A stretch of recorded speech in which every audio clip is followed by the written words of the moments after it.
Thank you so much, Madam Chairwoman. And I want to welcome back some of our guests here today. Mr. Krikorian, I recognize you from last summer when you came to testify. Welcome back. Just want to clarify, you served on the board for Project 2025, is that correct? I don't think I was on a board. We were one of the advisors for it, but yes. So yes, you served in an advisory role on Project 2025. I appreciate that. And Mr. Walter, I just want to clarify a few things about Capital Research Center. This is the organization that acted as a fiscal sponsor for Ginny Thomas's nonprofit, correct? For a project that she was one of many people involved with, yes. Yes, and this is Ginny Thomas, Justice Clarence Thomas's wife. And my understanding is that there was a donor-advised fund that was the primary donor to that funding under fiscal sponsorship. In fact, it looks like about $400,000 was channeled through your organization. And if I'm correct, based on what I see here, the primary donors are the Koch brothers, the Searles, the Mercers, and Leonard Leo.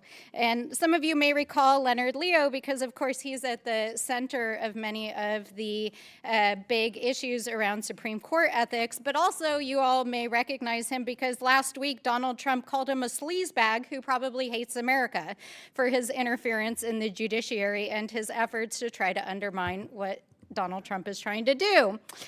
So a very interesting cast of characters indeed. And Mr. Turner, as I understand it, you're a former employee of the Koch Institute, correctly? Yes. All right. So I think, these are always very interesting hearings we have in the Oversight Committee. We have some retreads of some witnesses who've been here before, all of which are participants in organizations that were involved in Project 2025 that are funded through the same dark money networks and organizations of the Koch brothers and Leonard Leo and the Searles and the Mercers who fund all this stuff, Project 2025, the stuff that's happening in front of the Supreme Court, rolling back our rights, that helped to get over 70 Project 2025 authors placed in the administration acting in high-level roles right now that are bringing cases in front of the Supreme Court, undermining our democracy, and which are attacking organizations who are working on civil society programs. So I think I already said this, but I think it's very clear what is going on here. And I want to point out that the project that Ms. Ginny Thomas was fundraising for through Capital Research Center, let's see, what was the direct quote? Literally was formed with the mission to attack the left, a culture war, to wage a culture war against the left. So I think we can see what's going on here.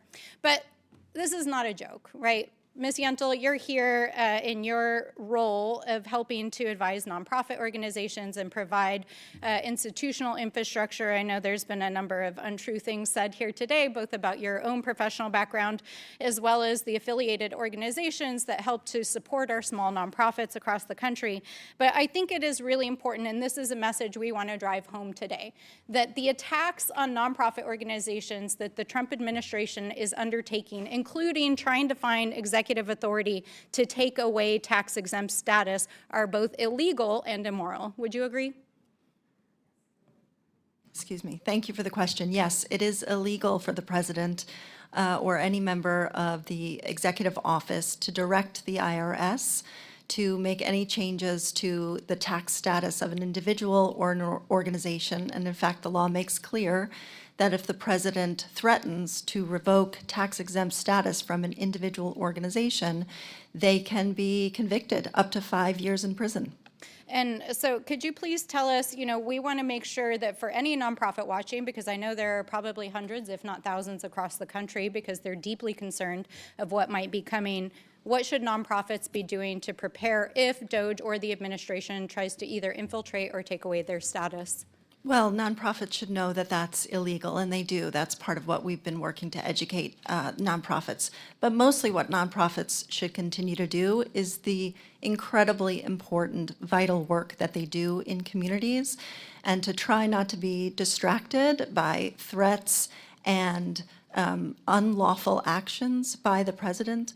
nonprofit organizations are local, they are transparent, accountable, they are nonpartisan, and they do vital work in communities, with communities, identifying and prioritizing local needs, and then working with the communities to meet those needs in ways that the government and other private entities don't. The gentlelady's time has expired. I now recognize the Chairman of Oversight, Mr. Comer from Kentucky. Thank you, Madam Chair.